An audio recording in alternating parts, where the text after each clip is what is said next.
Hello, welcome to Pike Creek Farm. My name is Renee. I'm so glad you're here. Today we're doing beer can chicken. I'm doing the pantry challenge and cleaning out my freezer, and I have this whole chicken that needed to be used. I actually had saved it just in case I needed it for Christmas. I wasn't sure, or Thanksgiving, what was going on with turkey prices and everything, so I had saved this. It's almost 7 pounds. So I thought, well, for 3 of us, it would have been more than enough. But I got a turkey at a good price, so I have this to use up. So I'm gonna make beer can chicken.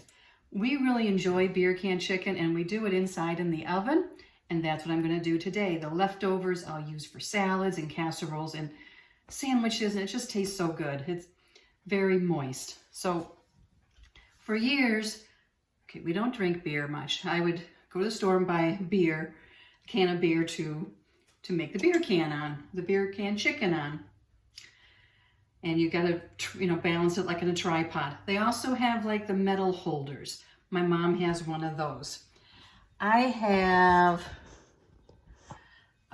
this beer can chicken roasting pan, and this comes out, and I can put any kind of the liquid, because usually you have half the can of beer and I add some of the seasoning to it, and then this supports the chicken, and the drippings go in here. Sometimes I'll put vegetables around here.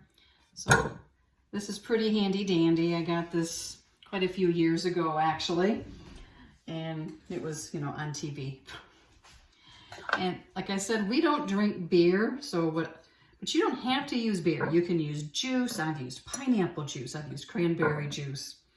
Today I am using a ginger beer, which is non-alcoholic. I thought the ginger flavor would go really well with chicken. And I have some cranberry juice. I might even put a splash of that in there. So that is the plan. The first thing I do is I mix up my spice blend. So I'll show you how I do that. I am gonna make the spice blend for the chicken now, and this is what I always do.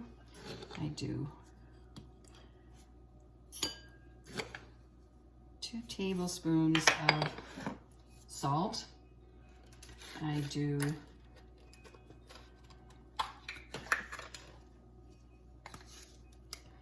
3 tablespoons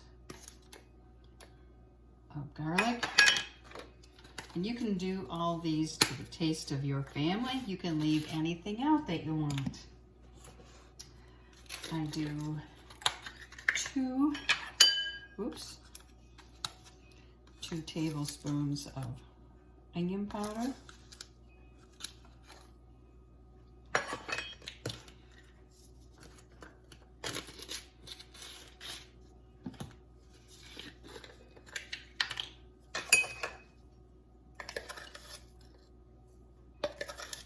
one and a half of oregano, and that's just regular oregano.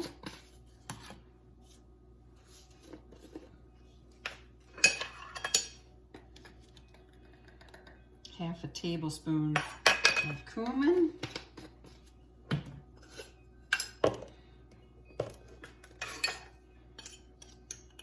Half a tablespoon of smoked paprika.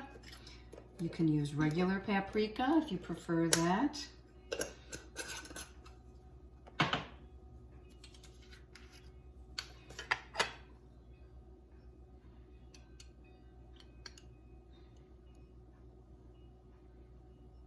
Three-quarters of pepper. And the last thing I add is at least 2 tablespoons of brown sugar.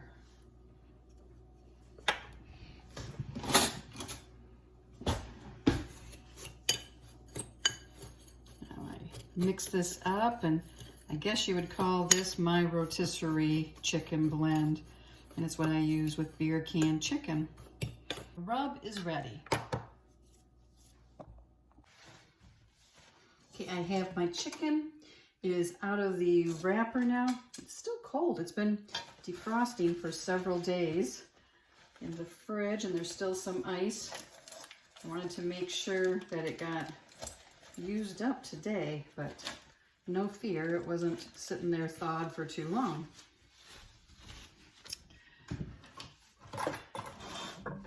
First thing, you got to open up the beer or whatever liquid. Actually, first thing, turn your oven on to 350 to preheat.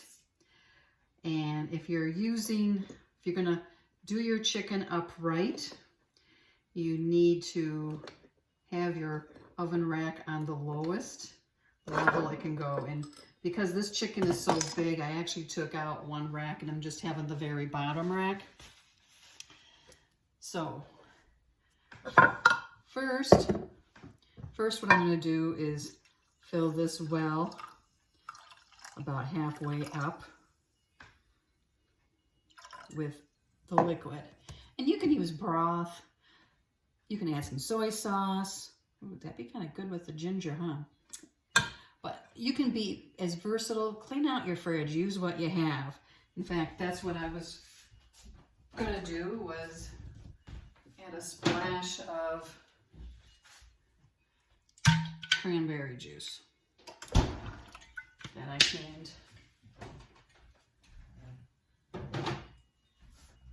So it's ginger cranberry. And what it does is it just steams up inside the chicken and makes it moist. But like I said, you don't have to have this. There are other stands you can buy, or for years I just used the beer can and balanced the chicken on top of it inside a roasting pan. Now with my seasoning, I'm going to add a couple of pinches right into the liquid to flavor that. And it's, if you can see, can you hear? It's fizzing. And I'm going to put this in now and get this big chicken.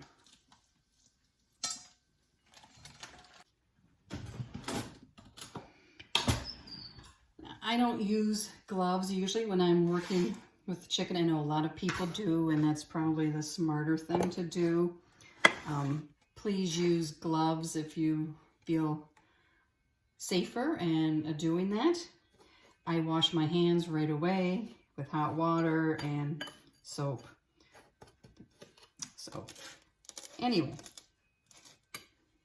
open up your chicken to the cavity, and we're going to take a couple spoons of this seasoning. Spin it around so I can get this side, and make sure that you have it all nice and coated inside.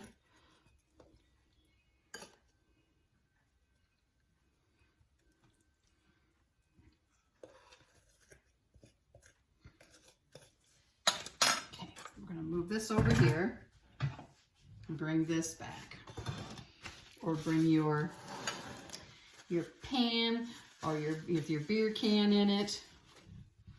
And if you wanted just to roast this, you could just roast it the way you normally do, with pour some of the beer around it and do the seasoning. If you saw, some of that seasoning did come out, but that's okay.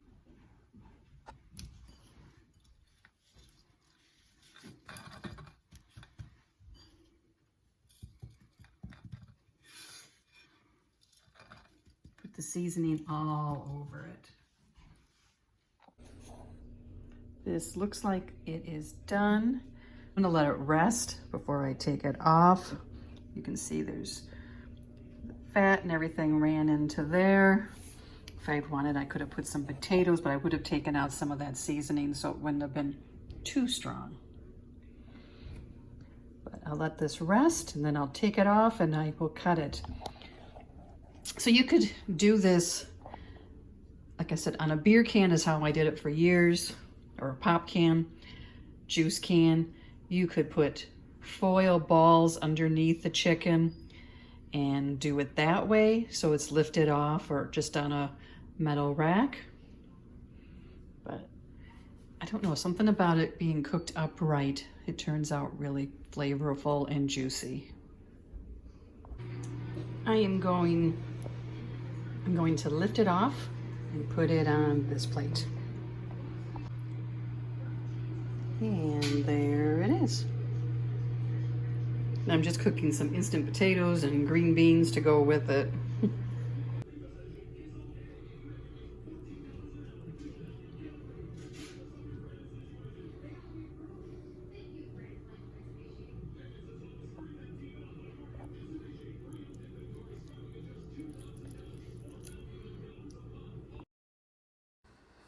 Dinner is now ready, and boy, is that chicken good. Here is the whole chicken cut up, and I saved the carcass too. So thank you so much for watching this. If you push the like button, that really helps me. And if you want to see more videos on baking, canning, and vintage recipes, subscribe to my channel. I would love to have you here. Thank you so much, and see you next time at Pike Creek Farm.